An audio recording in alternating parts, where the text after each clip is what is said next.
Okay, so it's 4:40, and it's pouring rain. And what is just so wacky is there's no rain forecast, and it even says on the thing, if you go look, there's cloudy conditions today. And the other day where it was no rain or anything going on, and suddenly there was these couple of hailstorms. It was so funny too, because I had hung my dress and my jacket outside to get fresh air, and I had just brought him in and went upstairs, and it was just total hail, just pouring. I was like, oh my God, I brought those in just in time. That is crazy. Where the hell did that come from? And so then it did it for a few minutes, and then it stopped. And then, I don't know, like 10 minutes later, it did it again. But that was it. But when I drove into town, there was those weird ass clouds. They look like a system on their own, just moving around. Maybe that's what they've done, is just create little systems, and they just shove them around, shove them around. There's something weird with the moon, I'll tell you that. Like, it's so weird. It's like everything in our reality is broken or something. Everything is just out of whack. And some people are so distracted by what they've got going on that they don't realize, like, so much stuff is out of whack. And I just saw another one of these videos. Amy sent me this one of this other lady that's so wacky. I even said in her comments, because she did mention the news said, and so I mentioned in her comments, and I said, what, I'm really curious, what news do you watch? And you may want to change the channel and check out some other sources, because these people, they just, in once they get like this following dedication, it's built on fear. Like, they think that they're really giving them the lowdown. It's like they're manipulating the fuck out of you, dude. And so she was in, I don't even know, a great state of panic. They're rounding people up. Gitmo's full. They can't even fit anymore. They're just locking up immigrants because, Donald is crazy, and he's creating a new Holocaust. Like, it's so wacky how these people are. But she said, the news said, these people are going to have some class action lawsuits when they get down to it. When it gets down to this part about, I don't know, it seems kind of like the censorship is such a big thing. Please, Stella, God dang. Come and lay down. She has been so whiny for days. And I don't know if it's the weather. I don't know if it's the boredom. I don't know if it's not feeling good. I have no idea. She uses the same cry for everything. I keep trying to tell her, you gotta show me. And every time she wants to show me what she wants, it's always more food. I just want more food, more food. She is kind of a little stinky. I didn't give her, I gave her one fish oil. Maybe the fish oil is too much or something. Maybe something gave her like a yeast infection. Maybe there's all these infiltrates. Like the neighbors hawking up egg sacs of some sort. Oh, like, what the fuck? That would be scary, because you think of like which ones are in there, and are there things in there. And also, don't forget that back when I was super sick, and they were doing, because it would be, okay, so this was before my hysterectomy. But I was in the medical thing all the time. I was on all sorts of drugs. When I get a flashback of my own self, I see myself as kind of like a prescription junkie or something. I was like in the Jones, and what do you got new for me, Doc? Come on. What do you got? Make me feel better. It's like, life sucks. Come on, fix me. But that is, I was like this broken side of myself, of not realizing what, because so much of it is just like not realizing what's going on, like in this world, this vibration, this distraction, this people playing out their dark side. Like, there's just a lot of stuff. And so anyways, but that was part of my journey. So it was going to happen the way it was going to happen. I'm just, you got to get an observation. Like, it helps. So anyways, I was more sickly back then. And I had, I just started being a nurse. And I was already, because I like got mono in nursing school. And then right after that, I got Epstein-Barr.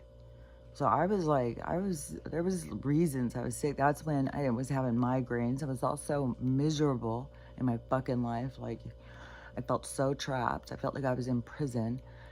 And it was horrible. It was so overwhelming. Because it would ride like, kids don't realize how heavy it rides on a mom when she has to decide, her happiness or the kid's happiness, and then trying to find that boundary. It's very, it's very difficult. And, because you stay and you stay and you stay. You don't want to break up the family. They get along good with them. Maybe you just need to, go fulfill yourself somewhere else. Go get a job. Go get a profession. You know what I mean? Like what I did, like lots of ladies do. So it's so funny too, because there's lots of things that my kids judged me about, like how I was a horrible mom. I had too many boyfriends, and it's like that's pretty common. Like that is like it's pretty common for broken women who get divorced and have kids that they end up having boyfriends. There's a group of them that don't. They don't go out with anybody, and then there's a group that goes out, and then in that there's a whole, there's ones that really indulge in partying, and then there's ones that, it's all ranges of everything, because we're playing every single thing out. So wherever you are is what you are here to experience. And so anyways, mine has a lot to do, and my experience has a lot to do with perspective. Perspective stands out to me. That's why it's always like the looking ahead, which I can look ahead, but then, but when I'm looking ahead of my own life, like when it's like a benefit to me or something, there's a vagueness. It's not as, that's why I'm so curious to see how and what's about to play out in my life over compared to the things I've been shown. That's going to really give me a register of my communication, you know what I mean? Especially on my personal level. This is my personal level. That's always where I wouldn't ask a lot or try and get a lot of direction, because then I would always feel like it was like tainted or something, like I was trying to make it something. So anyways, I don't know, that's kind of hard to explain. But anyways, I was talking about something else, if I can remember what the fuck I was talking about. Yeah, the people who just see through these crazy lenses. But they're here to work out some stuff too. Everybody's here to work out stuff. Oh yeah, okay, so where I was in, oh yeah, okay, but to me, I was pretty basic, I was pretty basic. But, it depends on what you compare to. And that depends on who your friends' kids' moms are and how honest that, like, there's just a lot at play. And so their perspective is their perspective. But they can look at you as like you're very broken, you're the worst person in the whole wide world, you should have been there for me, and that weekend was the worst weekend of my life and you weren't there, and a lot of that kind of stuff. And but that's part of their journey. We all have our own journeys, and it's trippy because like I'm in this other perspective right now of a life. And for one thing, especially when these weather systems come in, it's raining, it's snowing, it's hailing, it's wind, and I'll be so thankful that I have shelter, and how, because not everybody does, in all of the different realities. And I'm just like, oh my God, I'm so thankful I have shelter. This is the best thing in the whole wide world. But how long am I going to be here, man? Like, how long is this going to be? And because I feel very strong about things will come to me. I don't have to go out and force it and pound on doors. Somebody help me. Give me a place. But, don't forget how this one even started. Because I was rejected right at first. Like, you know, sorry, tough luck. Good luck to you. and, and that is when I, you know, went back, kind of a heartfelt, like, you're gonna put me in a street? Like, if I could just put a tent in your yard or in your garage or something, we'll stay out of your way. I just need a, you know, temporary place to regroup. And, which, you know, the regrouping is at the same time everything's falling apart. So it's kind of like, you know, you gotta not jump into the boiling water, just kind of let it simmer down. And so that to me is like the difference in the three-dimensional forcing it and then just like watching and letting things play out and knowing that some things are going to play out, you know, some good stuff is going to start happening. And so coming here, the weather always makes me thankful. Oh yeah, okay, because it's linked back to the other thing I was talking about with the mother and daughter thing, and then perspective is because I mean, my whole entire life, my mom and I were at odds. You know, it was, I mean, something super important to her is her religion and stuff, and I was always like, nope, nope, nope, that's not true. That's and there was always this, you know, I don't know, tension, not seeing eye to eye on this stuff. Just, and I think that has more influence too over, you know, how you see somebody, because it was definitely, you know, like, you know, I was talking to the devil and stuff. And there was a big period of time where I seemed so out of control that something seemed wrong with me and stuff. So I can see from other perspectives. I can not just see from my own broken perspective and my own pain and suffering, but I can see how I would come across to other people, you know, and which is fine. But when you're a kid, you don't feel like it's fine. You feel rejected and stuff. And I'm sure, you know, part of my mom's thing is because of me judging her, because I was judging her ever since I was young. And it's crazy because, you know, we'll be judging our parents, which they don't want to be judged either. None of us want to be. And it's not like just because they had you that they have, well, too bad for them. They're going to be judged now because I'm the judger. It's like, well, then that's something about you, right? Because everybody can be judged. Nobody's perfect. And so, but... and then that feeling of rejection as a kid. Well, they hurt my feelings. Well, they weren't there for me and all that stuff. And, you know, my mom was a teenager too, so there's lots of stuff. My dad was an alcoholic, fucking gangster, pedo guy. So there was lots of issues in my house. And, anyways, but you have these dynamics and stuff. And like I said, during quarantine, because we found a common denominator. She already supported Donald, but I then saw through what was happening, and then I started saying, oh, now I get it. And so we had that, and then plus on the medical, she was like the only person who would listen to me. I was like the only person who had any respect for the fact that I had a medical background and stuff. And she appreciated the things I paid attention to, because that's also the stuff her and her friends send videos around and stuff and pay attention to. So that kind of was a domino effect, you know. But for sure, her and I started bonding on those couple of topics during when, you know, people weren't talking to each other, nobody could get along, you're being cut off by this person, cut off by that person, all this nonsense. And so... her and I were talking, but it was also during my healing time, and I was in isolation. So it was bringing up old wounds and stuff. And it would make me, you know, not jump down someone's throat. Well, you know, what you did when I was again. But I, you know, I did do some reminders where she's like, I don't think that. It's like, okay, I remember it differently. But I have that happen with my kids too. I mean, it's all by perspective. It's so... and yeah, you know, getting this other one, which gives you so much more perspective on things, of your own behaviors and everything. So anyways, she, at that time in this part of my journey, and when we would talk on the phone and stuff, that's when I told her some things, like how I felt growing up. And that's when she was like, I had no idea. I thought you're having this great, yeah, like, it's so weird because somebody else can look at you and think, oh, they're attractive.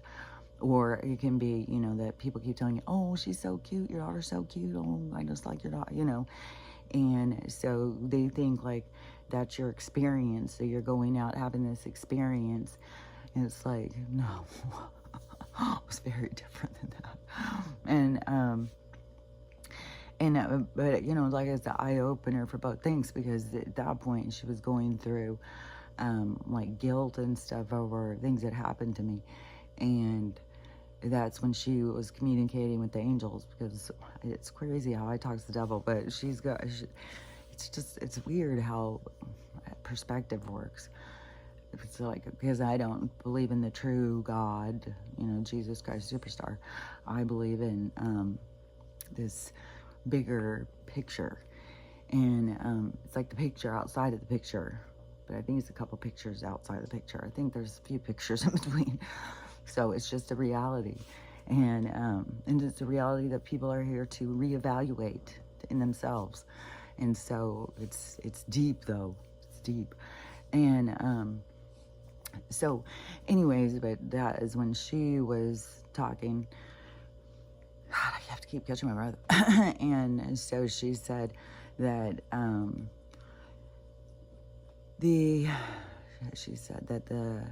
that they had told her that I was never alone, and they were always with me or whatever. And so she told me that. She, told me that when we talked the next time or whatever. I don't think she just called to tell me that, but I said, I told you that. I have told you that I've always had these beings that I've been talking to. And so I said, I was never alone. They were always, helping me, talking to me, telling me when to run, telling me when to go, telling me, fight. Like, they always were giving me guidance to protect me. I think, some people's journey is that that they end up finding that they weren't listening to that little voice or whatever. We're all here to experience all different things. Everything's here to be experienced, which this, I've had this strong, I didn't have it before. It wasn't until after I got this trigger that happened to me, where I saw this person talking, and all of a sudden it was like I could hear them saying things that I don't know that they were even really saying. And it felt like they were talking directly to me, and I was mesmerized. And then after that, I couldn't kick it. It was like, oh my God, I've got to talk to this person. There's like I've got to talk to this person. And that was where I talk about, that's this trigger thing that happened, because this person started coming into my dreams, and it was like so real, like, oh my God, they were the craziest dreams. And they started telling a story, because they wouldn't happen like every night or something. This thing would happen, and then months later this other thing, and then this other thing. It was like the craziest thing. And there's been so much stuff. There's been so much stuff. And so, what was I going to say about that? There was some kind of reason why I was saying something about that. Let me see if I can remember. The trigger having to do with something. It had to do with something with the healing and seeing certain things. But what was it? There was something about it. Well, maybe it'll come back to me. I have no idea. I'm just going to go back to the challenges of where there's all these broken relationships, and in the victim mentality, how you see all these people like, well, there's nobody there for me, all my family's turned their backs on me and stuff like that. which there's a lot of that different stuff. It all depends on what your journey has to do with, what you're here to experience. But I also think that a lot of people got to see that they are also an issue in the situation, like that they are argumentative or something like that. Because I was thinking, man, there's lots of stuff that I could, argue and keep attention in a relationship. And like me and my mom, we could have argued, like we're different in a lot of ways, but a lot of ways we're so much the same. It's weird. And which also, one thing I've also seen since being around somebody being this close, even though they're very receptive because I'm an echo of them, is the telepathy. Like, it's gonna just really expand, and people just don't realize like how much we're talking all the time. It's way more of just to realize. But yeah, it's crazy because it's constantly like you're gonna say something and they're doing it right then as you're coming to, like, it's so much, there's so much connection. Just practice it in your own family. If you're living in a house, it might be harder to hear through the noise, but to me, just like, because a lot of times it's not even like I'm focused talking to her. It's just like sending out this thought, and we're picking up on each other's thoughts. It's like, I'll think, oh, I want to eat this, and then I'll go upstairs and she's cooking it. And it's just the weirdest stuff like that, just constantly. And so anyways, I have seen that. And so, okay, the people who, they get in the arguments with different family members, but then they just blame the other family member, not noticing that they have a part to play too. And then being able to be the victim, nobody's there for them or whatever. And it can be, like I said, that no, there is nobody there for some people. I'm not saying every single person has somebody, but some people need to recognize or acknowledge their own part that they're playing in the broken relationships that they have. It's not just this person's mean, that person's mean. You also are putting out a certain vibe to them. And just like, like what I was saying when I was a kid, where it was, I felt judgmental towards her because she hurt my feelings. And then as we got older, she felt like I was always judging her, which made her feel like, you can be uncomfortable around somebody who's always judging you. And then I always felt like anything I said to her was this real, giant tension. Like I could never say anything. And she's always feeling like on guard. And then I've experienced that on the other side with my own kids, because I was definitely in, my most broken time, the most defensive, the most of like, they're out to get you. They don't understand you. And another thing that kind of trips me out is when I see old pictures.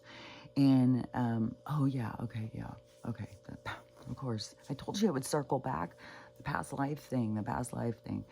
Okay, so on this one, I was, when I see these pictures, and I always seem to be leaning on this hip. And it was that, all of a sudden, that revelation I had, where it was years later, like this was like, I was like, I put it all together when this happened, because I was in the bathroom and I was doing something, and I had this big mirror, and all of a sudden, and see, I'm always having these in front of the mirror. The mirrors are portals. Some people freak out to look in their own eyes. I don't. And I don't know, you maybe get transported into other worlds. I don't know how, but to me it happens. And so I was looking, and all of a sudden, though, I was this girl who was somewhere, I would think, by looking at me, I would say I was in Africa, somewhere in Africa, and I don't know what period of time, but I was a water gatherer, and maybe it wasn't Africa, maybe it was Egypt, maybe it was like a deserty kind of place that where you had to go get water and then bring it back. And then there's whole villages like of people. Well, everybody didn't go do it because everybody has a role. It was like hunters gathered. Men had a role. The women had a role taking care of babies and stuff. So when you became like a girl or whatever, when you became whatever your your role was to go get the water. And I don't know how many there were, but I know I was very liked. So I don't know if there was some that wouldn't do it all the time and I did it all. I don't know. I can't remember every detail. But what it gave me was this hip that would be out, but it was like more of like a, it shows what a good person I am. Like, I fucking carry the water for my village, motherfuckers. And so it really gave me this like ego kind of, well, I'm a good person. And so when I was looking at those pictures, or when I wasn't looking at them, I just was getting these flashes in my head. And I was seeing these pictures where I've always got this hip out, but it was at a time when I felt very attacked by everybody. And I was like, oh, it's almost like I'm my own physical. I was relying to myself to be like, well, I'm a good person. Like, right here shows I'm a good person. And, but really in this life, I needed to face these other things. But what I couldn't face, then I come into this other perspective and be able to see it through this other perspective by being the daughter or whatever. Then it gives me more recognition of what it's like to be a daughter rather than just be the mother. Then I come over here and I'm the daughter. I'm not just the mother. And then so I get all these different perspectives. Plus I have the mother part of being judged. And so then I have that empathy towards that characterization or representation or whatever you want to call it.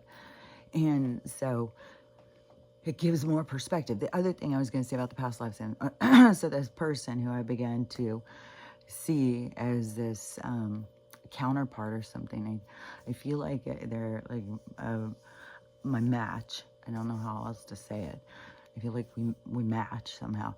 And but when I started having them come into my dreams and stuff, so the same kind of past life thing that had come to me on this one. In this one, I was reminded to me this morning because a tarot person just said this. This tarot person popped into my thing. And she was talking about this, and she said a little more, which I'll say, because I do think that all of us have had these lives. But you're going to have the things come into your mind as the things you're here to work on. And so in this one, I was in a position where I couldn't make my own choices over who I wanted to be with. I had to be with who my parents told me I had to be with. And I was in love with somebody else who wasn't of the same stature or same wealth realm or whatever. And God, my throat. And I had to go, well, I mean, these choices, we always go through these choices, and it's not like you were expected to make another choice, but you were there to see the consequences of your choice. You're there to experience all these different aspects of our choices. And so that's like you experience the consequences, but that doesn't mean it was the wrong thing to do, because you're here for the experience, because the experience is where you learn. And so in that life, though, I didn't get to choose love for whatever the case may be. I don't think I lived real long, though. But anyways, I broke that person's heart, and maybe then something bad happened to them, and then something bad happened to me. Like maybe something bad happened to them, and then I did myself in or something. But there's been, through our past lives, there's been lots of tragic things in love. And like in this tarot thing, this girl said that, we've all lived these lives where we couldn't make the choices towards love, and so we carry all this pain and stuff about love and about our choices, and and she said it even feeds into these stories inside of your head of like, you can't have it all, you can't have money and love, you can't, we all have these imprints inside of us that gives us our reference, and we all are like programmed in this negative, and we got to break these programs, but they come from these lives of pain and suffering. And she said that back in the day, that oh yeah, because she was saying that the people who lived more in poverty, the people who seemed more free, that the richer people, because they were so controlled and so controlled by their families, that they longed to be like the other people. Like they didn't like the control that was over them in these lives of luxury, and that they long to be able to be free like the people. And that's what I was also saying in the interview thing when they were talking to these different famous people in heaven or whatever. And that is a lot of the stories. Like there was so much there was so much interference and control and other things in those lives that and then when they compare it to other lives that they had that were just like peaceful, like a mountaineer person and their family living out in the mountains and stuff like that, that those lives were the ones where they found that they loved those lives. Like they don't sit there and think about, oh yeah, when I was a movie star, it was so great. They look at the lives where they got to be with the people that they loved and find that peace and stuff like that. And that those other lives were hard, because it's just so crazy how people look at those lives and think, oh, that's just the life, man. They've got the easy life. And they've got so many challenges that those of us who are just the regular people, we don't have to deal with some of the shit that they have to deal with. And so we really do have the easier life. But you know, no matter what, our lives, everybody's got out of balance. Everybody started chasing the wrong thing. Everybody started becoming more, more, well, I hear excited, like, I don't know the word I would use, but I hear excited and I see like a party scene or whatever. But the, of whatever it was I was about to say, that makes us feel, or I have no idea. I have no idea. I just crashed and burned. I don't know what the fuck I was talking about. So anyways, whatever I was talking about, let's go back again. Okay, so in the past lives, we are all here from these different experiences, because we've all been the person who had to make a bad choice. We've all been somebody who's been the person who was, you know, ousted. I know that in mine, even in some past lives, where I saw where I was fucked over by people who I thought I could trust. So we've gone through like heavy duty things, hard things. And we're here with souls that we've gone through these things with. And we're here to meet back up at certain times and, I don't know, change storylines and heal old wounds and stuff, I guess. And that's how I would look at it. That's how I would say what. And I think it's kind of like, it seems to kind of go with this clap of change. Like when things change, it's gonna set in motion a lot of stuff. And so a lot of things, when this change happens, whatever it is, it's going to set in motion for a lot of positive things. But it's also, though, it's going to be what energy you've been putting out. And so these people who have been really laying it on with the dark and the heavy shit, that is going to come back. But it's not as to come back as a punishment. It's to come back to show them, so that they can see it clearly. So, and it's not so you see something clearly because you need to change it. It's so you have awareness of it. And because you're always changing, you're always evolving. Like the life that you lived, you know, where you chose family responsibility or money or whatever over love, you know, after you went through that, you wouldn't go and do the same things again. You know, you probably run off and elope or something, and then there would be consequences of that. Or maybe you had to go out and live in the forest where nobody knew you and you were alone and somebody got sick. Or, you know, there's lots of different things that played out. And it wasn't a punishment. It was just a storyline. It was like It's so that we can experience consequences to our choices, because it gives us perspective. It gives us understanding. And, but that is why it's important not to judge yourself, because people get so in judgment. They get so caught up in, well, I should have done it this way. I can't believe how many people think like, well, I could have died then. I could have, and that I could have died should be just like, well, a lot of people died from this. And so me living is for a reason. But there's so many people who think like everything is like, you get up in the day and you have to put the day into motion. You have to figure out what the day is going to be. You got to go and do it all. And then I don't know, I guess some people think we're all meant to live to be 100, and that somehow some people dodge it and some people don't, and some people die early. Like, I can't believe how many, well, they died early. That was too early. They died early. Yeah, I could always feel like it's too early, but you can't die early. You can only leave when it's your time to go. Nobody can take you out before your time to go. Nothing. So you go when you're set, when your time is set. Oh yeah, I had, so these old shows keep popping up. This one ghost story, this one called A Circle of Fear, I think it is.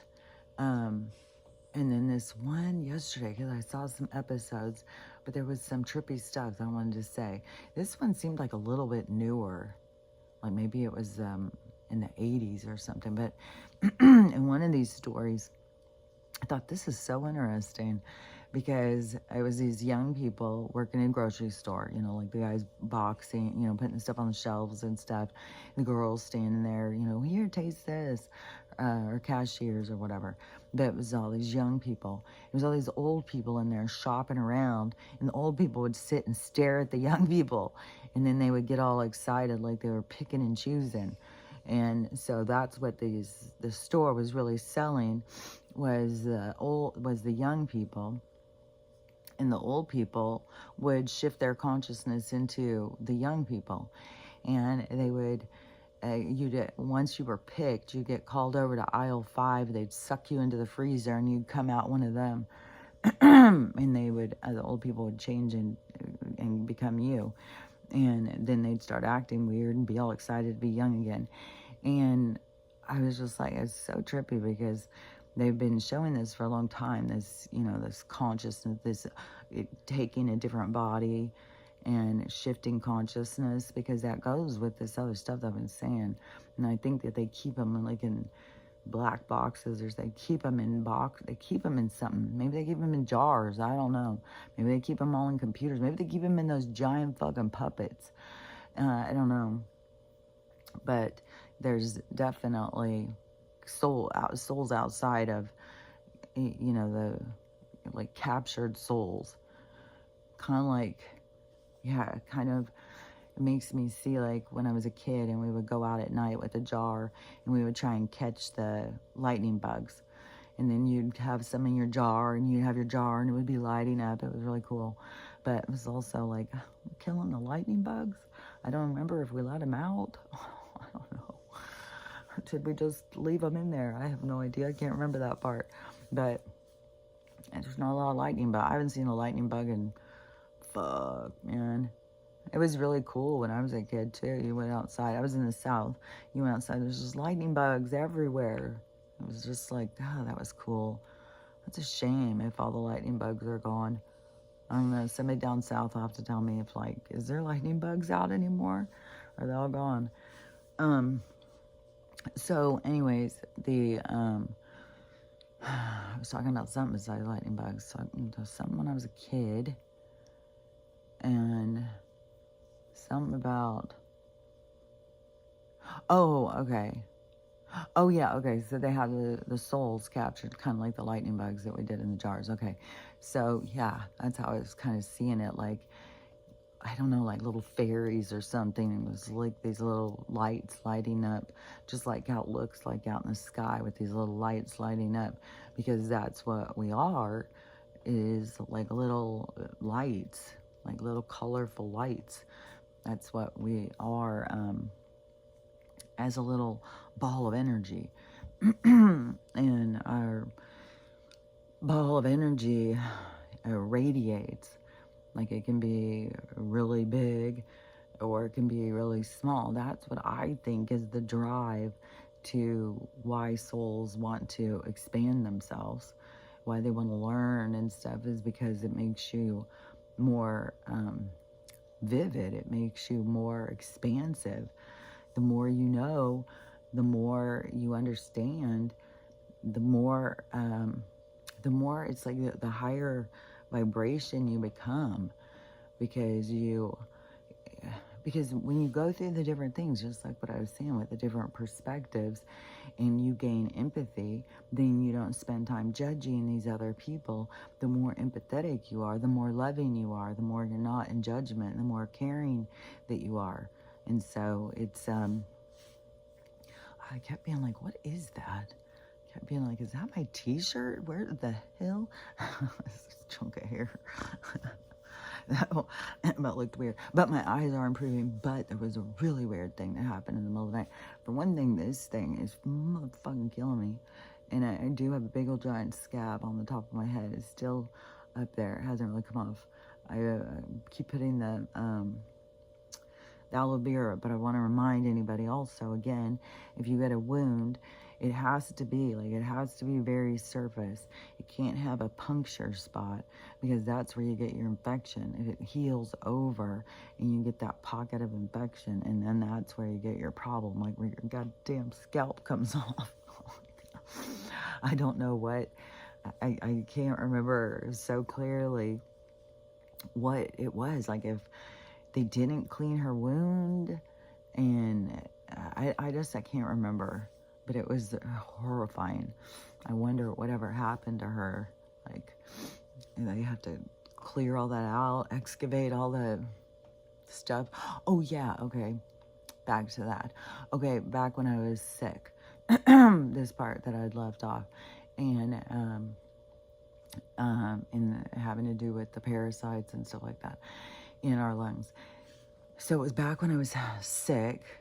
So it was before my hysterectomy, and I was getting tested for something. I don't fucking know. I have had so many MRIs and so many CAT scans. It's insane. And so in this one, whatever they were looking for, probably something with my stomach. I have stomach problems all the time, because they should have never fucking took out my gallbladder. Should have learned how to eat right then. But anyways, the imaging that they did, they called me and they said I needed to come in and get a lung x-ray, because the CT scan caught part of my lungs, and in my lungs there's something there. And that night was like horrible, because at that point, all I knew of, if they find something in your lungs, you got lung cancer, you're dead. That's it. There's nothing you can do about it. And you don't have to be a smoker to get lung cancer. And, and I don't think I think that there wasn't so much poison. Like, they weren't making it as obvious back then. Like, as obvious as it's been over the last couple of years. Like, now they're making sure we know. But back then, I don't know. So I went in the morning. I spent that night crying. I was like, oh my God, I'm going to leave my kids. I'm going to die. And then in the morning, I went and got the test. And then they called me and they said, oh, you just have a bunch of proteins in your lungs. But it's totally normal. I'm like, proteins? What do you mean proteins? And they're just like, oh, it's normal. Don't worry about it. It's normal. It's fine. And so then I was like, okay. So I don't have lung cancer.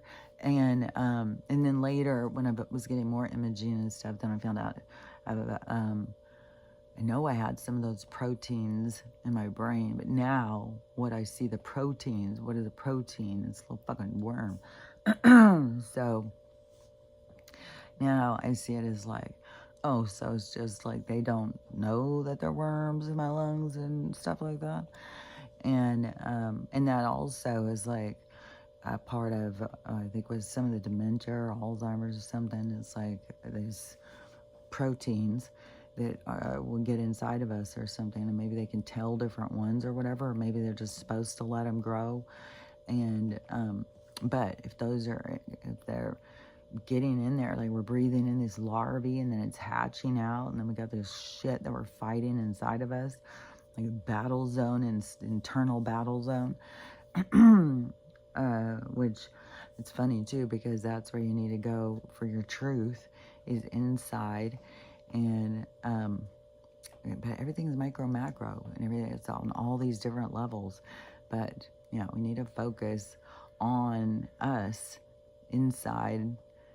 Yeah, inside and out, because yeah, you want to take care of yourself, because that also shows your self-value when you take care of yourself and you care about yourself.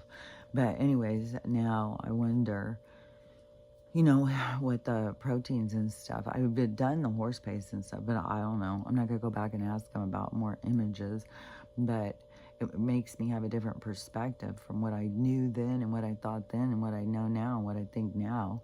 And then especially, I just can't even get over. Like, not only was she coughing out these egg-looking things, or these little things that I don't know what else to call them, but like little larvae-looking eggs or something. But not only was she coughing that out, it was freaking her out. And she went to look online, and there's somebody talking about it. Like, there's a whole bunch of people coughing them out. And they tell you, get them out of you. Like, we don't want this shit. And fucking, what the hell are they hatching inside of us? But see, that is where they do want to take us over. And now, because remember I said a long while ago that the whole Manson thing, like he was a scapegoat, and they, the 3 letters that starts with a C, was using that ranch, was involved with the movies and stuff, and they were using it to test certain kind of hallucinogenic, and they're always testing also, though, with the mind control thing. Of how they can get you to do certain things on certain drugs.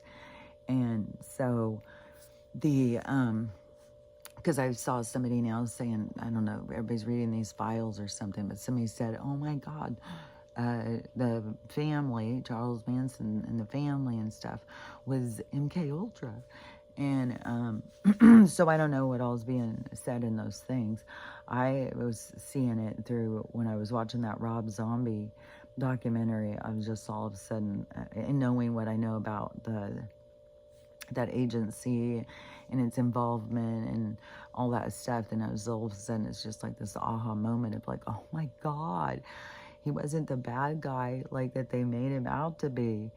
And then all that crazy talk when he would be on the news and stuff talking crazy, when you hear it from the perspective of what he's really saying about you can't trust the government and stuff, like, then it makes you hear differently.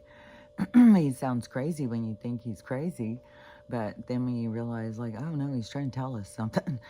And but I do think that there was like that dope him up, and then it wouldn't surprise me if they were putting it out over like the airwaves or something while they were sleeping him and telling him to go do things. Because even in these movies and in this stuff that they show, that they try and communicate through dreams, they try and control your mind and stuff. So, I don't know, they're probably hatching some kind of fucking larvae inside of us so that they can get ultimate control of us. Because they're always saying that they're going to control us. It's like, but, you know, everybody's going to be waking up. But when you wake up, you start realizing they have been controlling us. They've been controlling us for a long time. And there was this, like, this is kind of weird. As Amy sent me this video this morning, it said there was this big building, very Tartarian, in Romania, that they unveiled in the 80s. So it's not even that long ago, where all these other ones that tell us like, oh no, they built those at the same time they were building log cabins. Like, look how rudimentary those log cabins were. But oh, in the cities, they were building cathedrals and castles and all these giant fucking whatever you want to call these places. It's Roman Empire. And the so in the Romania, where they unveiled this thing, and then they make a whole backstory and stuff. But the guy was saying that it's like that they were digging it out. They dug it out. They weren't building it. And he said you can't find any pictures of them building it, but you can definitely see where they were digging it out. And then inside, it's like so, oh my God, so elaborate. There was one part where somebody was standing on one of the, you know, because there's always these levels, and where somebody's standing on this one level, and they were tiny. I was like, oh my God, this is for people who were like 20 feet tall, almost like it was what we think of as like the gods or something, like these Zeus or whatever. I don't know. We're gonna, I'm sure, find out more about whose buildings these were, and maybe they're gonna come around. Maybe they're in them and we just can't see them. I don't know. But I don't know all that, you know, with the Tartaria and stuff. You know, I don't know, it's just weird because there's all these buildings everywhere. But then everybody always says, well, it's the Tartarians. But to me, it seems like the Tartaria was kind of like a place where all these different beings and stuff lived in peace. Like there was a lot of different beings and stuff that lived in peace. And this other, you know, these settlers came, which I think are kind of like this Oriental kind of people from some other place. But a lot of different tribes and stuff are in other planets, and whatever we think of other planets, but other land masses, that they do look similar to us. You know, and also we thinking where, you know, this DNA came from other beings and stuff. So it's because I think also the true people, they kind of I don't know, I always think of them as like those the Mongoloid people, whatever they were called, because they're kind of like it seems like, god dang, it kind of seems like that they look like half Chinese, half you know, Navajo, half South Caribbean or something. Like, that's a lot of too many halves, but you know what I'm saying? Like a combination, like the true people. Like when I see the Aborigines people, those ones are the ones where I think those people are the closest to the true original people. Like, that were here, like have been here for the longest time, like if you thought of original earthlings or something. But then there's a lot of tribes that have been here a long time, because there was a lot of settlers and different ones that came from different places. So it's kind of seems like to me that you had a civilization that was here where all these different beings and stuff lived in harmony, and then these other ones came and they wanted to start trying to take it over. Like they became warring, and there's something about the wall, the Great Wall of China, because it's facing the wrong direction. So it's facing, it was trying to protect or keep out the people. And so if Tartaria was trying to protect itself from the Chinese people or whatever this group of settlers were, and it could be that those were these Mongoloid people. I know that there's this tribe, this really old tribe, like Genghis Khan and stuff. And so but that they became warring. But I don't know, that's how I kind of see this Tartaria thing. But then other people, if they see it like a race of people that went and built buildings all over or something, I don't know. It seems kind of like like there's just, you know, like the earth was very thriving, like there was a lot of places, and that certain places are just being dug out. Like there's places they're finding like holy like cave cities. There's places they're finding under the water where there's roads and stuff where they can tell that they're cities. Like there's just a lot of different things. So I don't know. I don't know about all the. There's a lot of people who really totally look into all the Tartaria stuff and everything. But anyways, to me, it just kind of seems like there was it was a place of, you know, harmony and brilliance and peace, and then it was interfered because that's how, you know, the dark and the light work, and so whatever, you know, maybe they did start spreading and going and stuff, but you also got to think like it wasn't the same kind of travel. Like traveling wasn't the same. I don't think that spaceships zipped down and, you know, flew them over, but I think that they did in some cases, because there's some weird stuff, something with some pyramids and like finding some Egyptian stuff and like the Grand Canyon. I don't know. There's all sorts of weird things. They probably did zip some around, but it wasn't like, you know, it wasn't like, I don't think, our taxi cab service. I think there was still a lot of having to walk, you know, that was like nomadic, and you wanted to walk and get places. There was lots of taking over and killing the other people. And that one life that I had, that was such a vivid memory, that was horrific, where I was out in these fields, and it was like they just told us to go and walk, and it seemed like there was like 3 of us, and we started walking through this field, and they just started shooting at us. And then I just wanted it to, you know, kill me, but it didn't. And so I had this long, slow death of dying. And they drugged me into this room, and they left me in this little like room dying for, I think it was days. And I think that they made like I was like some prisoner of war or something. And my daughter came to visit me. But it was crazy because I didn't see her as she would have looked then. I saw her as my daughter now. And she came to visit me, but it gave me that feeling of like, you know, the different souls we're in these lives with now have been other relationships to us then. And I don't know if she was my daughter then or who it was. I don't even know who I was. And, but I could totally feel this whole thing. It was so intense. But I saw in one of these shows I saw yesterday, it was also another kind of interesting thing, because it was somebody who lived through the killing fields. When you start talking about the killing fields, all of a sudden I was like, oh, and it was in Cambodia. And I definitely, that is with that one life where or that one experience where I was down, and I was down with all these women, and we were down like this crouching, just kind of hanging. That is what I would say I looked more like, was like Cambodian.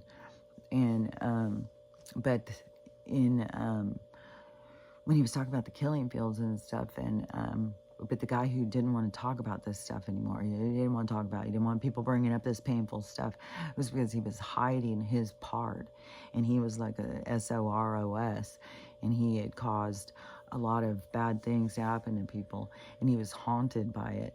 And you can't, even when you try and change, you spend your whole life changing, the things that you've done will haunt you. And, you know, you gotta heal them. I think a part of healing them, though, is being honest. Like, I think being truthful and being honest is the best way to go. And, but on that thing with the killing fields, then I was like, oh, I bet you in things like that, I could have been something there. And I bet you that they did, because just make people just go out and start walking, and then they just would start shooting at you. It was so real. It was so horrible. Oh my God, it was horrible. And we've lived that stuff. It's not stuff that's like the most horrible stuff you've seen in the movies. People have lived through that shit. These are our stories and stuff. And who knows if our stories, they've got access to them and we don't even have the same access to them. And then they turn them into movies. But anyways, the things that happen are our things, the things that happen to us, the things that we go through. So, and we have played all different roles throughout the history of this world. And so you've been in different situations, you've played different parts, you've had different experiences, but we've all gone through different things of, just like I was saying about being rich. We've gone through those things. We've gone through things being poor. We've gone through things being the bad guy. We've gone through things being screwed over. We've gone through all these different, and it's through all these different relationships and all these different, it is like all these different angles, all these different possibilities. We go through those, and that is what creates our vision. It creates how we see things, how we see the world, how we see others. And then the more broader it is, the bigger. So the more that you can take in, the more that you can love, the more you can accept. And it's when you keep yourself limited and in judgment, then you keep yourself in a very small pocket. And that holds you back from your own expansion. And that is where you can start to question yourself, why am I judging these people? Why don't I have empathy? Why can't I feel for others and stuff? And start trying to understand yourself so that you can broaden that part of yourself, so you can, make yourself more loving and whole. Because when you aren't, I think it's out of fear. I think that you are, you've been hurt and you don't want to make yourself vulnerable. You don't want to put yourself out there. And so you protect yourself. And there's a lot of different ways to protect yourself. And they can be very insidious inside a person when they don't even know. They don't even realize. Like, just think about how there's like some people who just push people away naturally. They're abrasive, they're challenging. But they're like these really sweet, broken people who are just purposely do that to protect themselves, even though that they don't realize they're doing it. So there can be aspects to you and your own behaviors that you just don't have awareness of. And that's why it's better to just start questioning yourself and asking yourself, why do I do this? Why do I do that? And when you start asking yourself, I can't imagine you not getting the answers. If you're not getting the answers, I would say you got to practice quieting your mind, quieting and trying to hear the answers or see the answers, but don't try and push too hard. Don't try and create the answers. Let the answers come to you. And to me, they come to you like in a dream, or all of a sudden, a memory. Maybe go stare at yourself in the mirror. I've gotten things from that. So, but the answers are out there. It's a communication problem. So, you'll be able to fix those sides of yourself. You won't be stuck in, not ever knowing and being confused and feeling like you don't have any idea and stuff. I think there's a part of learning how to trust yourself, because I think a lot of people have more answers than they give themselves credit for. They have memories, and then they just think, oh, well, that's just something I just all of a sudden thought of, and not realize, like, oh, this is something I experienced once, and all of a sudden it's coming in to make me have a feeling, so that I think about this, and it starts this whole thing of like a perspective of how you're seeing things, or it's giving you more perspective to something that happened or whatever. So I just think that a lot of people have more abilities than they recognize. And so many people spend so much time in the distraction of life, the 3D distraction, which is a lot of pulls. Some people is just sitting there watching the news all the time. Watching the news. That is so, to me, it's like so based on fear. Like you gotta, something's gonna happen. You gotta stay right on top of it. And to me, I was just, even when I see things are going on, to me, it's just like, oh, good, things are happening. I'm not going to go in and try and watch, because everything is going to fall apart. Like, everything is going to fall apart one way or another. The money, our housing, different cities are going to go underwater or down in cracks in the ground or something. Because it wasn't all these places, I doubt, that they went in and covered with mud. There was probably some places that were covered with mud and they wanted to access them or something. And so then they had to start digging them out. There's probably so many different cool ass things underneath us. Like, I don't know, maybe that's what something we're going to do is dig out places and live in those. Like, there's going to be a lot of different things that are going to go on. So, I don't know. To me, it's like just an exciting time because there's so many different so many different things that are going to go on. Like, how cool to go and be at a place where, digging out old buildings and you're going to live in these fucking old structures from other lives a long time ago or something, or these caves. Because some of these places you could still be in there and still live in them.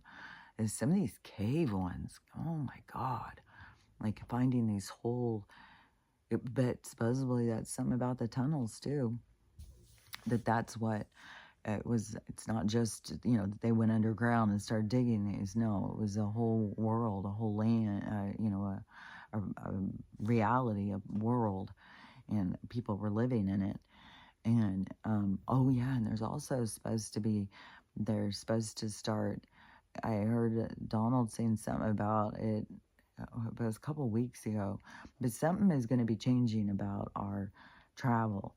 And, I think we're going to go more into that, like Star Trek kind of thing. But but they also have some kind of a train system underground that can go from like New York to Japan in 1 minute. And that they have used these different things, and supposedly there's gonna be some sort of more access. And I don't even remember what I heard him say, something about, we're gonna start having changes in travel. There's some really quick trains that we got. I don't remember what it was he said, but um, I thought that a while ago too. So I don't know where it comes from, but anyways, I think that may be where we're going to start traveling, but like we're going to go out of the air and stop flying around everywhere. But except if we have hover cars, we're going to be flying around everywhere. So, but maybe not in the airplanes. Maybe I don't know. Because I had heard that somebody talking about like this month or next month, maybe it was premonition or something, that they're going to close down all air flights, that there's just going to keep being crashes, and they're going to close it down. There's supposedly something that's supposed to go down on 322, and I don't know if that's another one of these galactic things where they're going to, land and everything's going to change or something. I don't know. But Donald said 4-2, everything's going to be changing, but also he's made like things were going to be so terrific, and it was just kind of like, come on, there's way better stuff. Come on, let's go.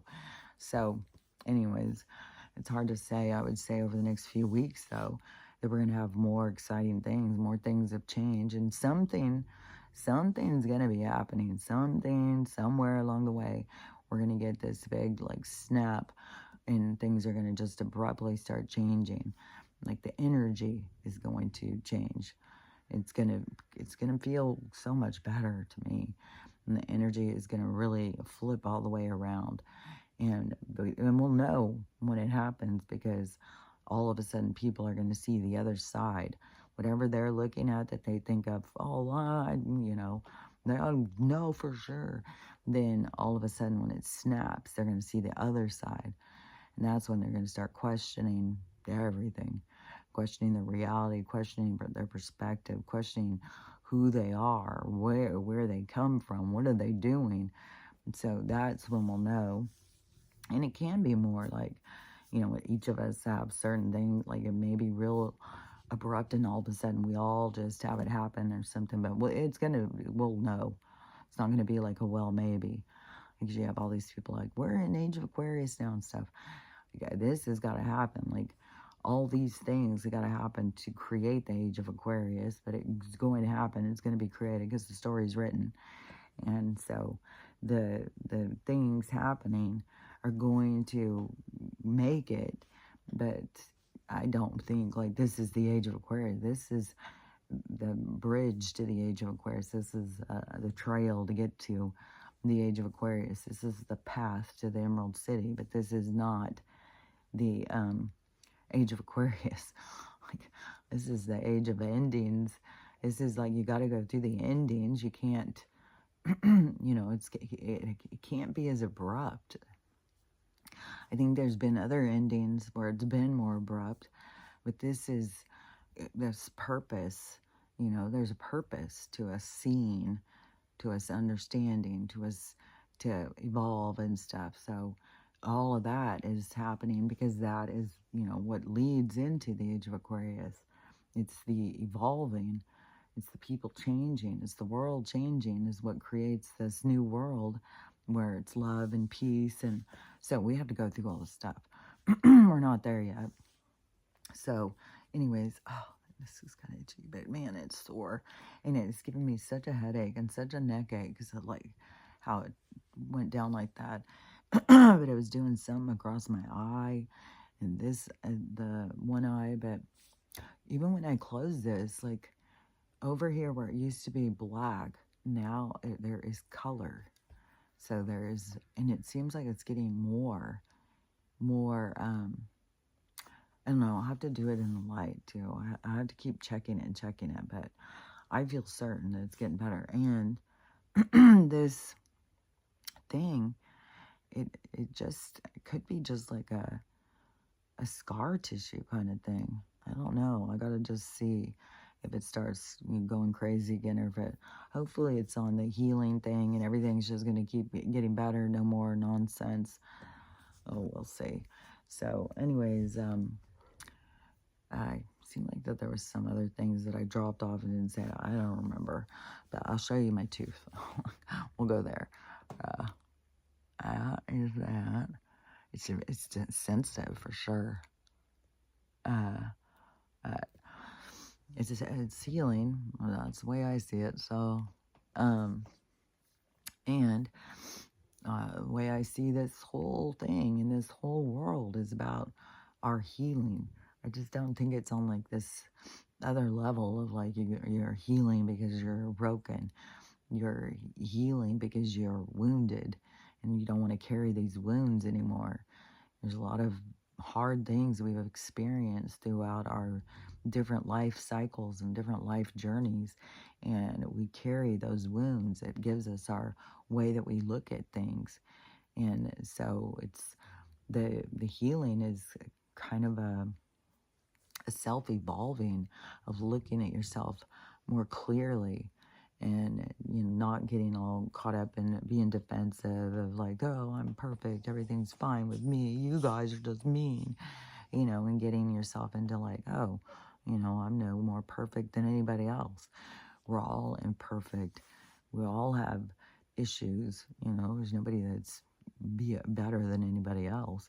That's also, where you get to, why would you be worshiping somebody, that just shows like your neediness to be accepted by this worship, this person you're worshiping, if you get my drift.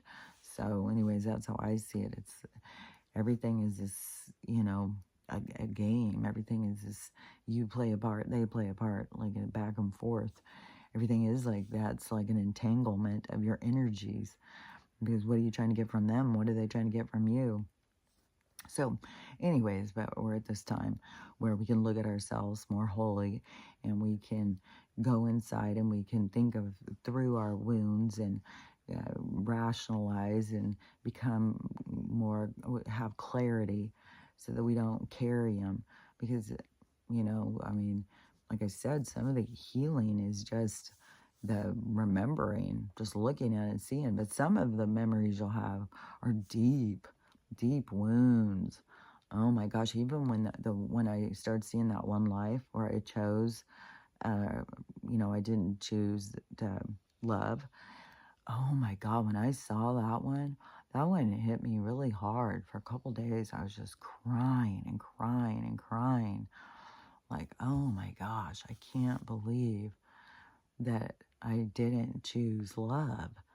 And I felt so bad.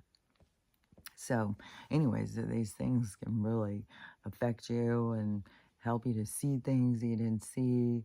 And it's all for you. It's all your own benefit. It's all your own growth. So don't hide from it. Welcome it. That's what I would say. And also welcome the fact that you're here to learn to love yourself, because it's so big. Learning how to love yourself just leads you right into loving everybody else, because you let go of the judgment, you can love everybody equally. So learn how to love yourself, loving everybody, and how to have a loving day, because it is by you directing the energy of what you look at, what you pay attention to. You want to have a loving day? Choose it. So I'll talk to you tomorrow. Bye.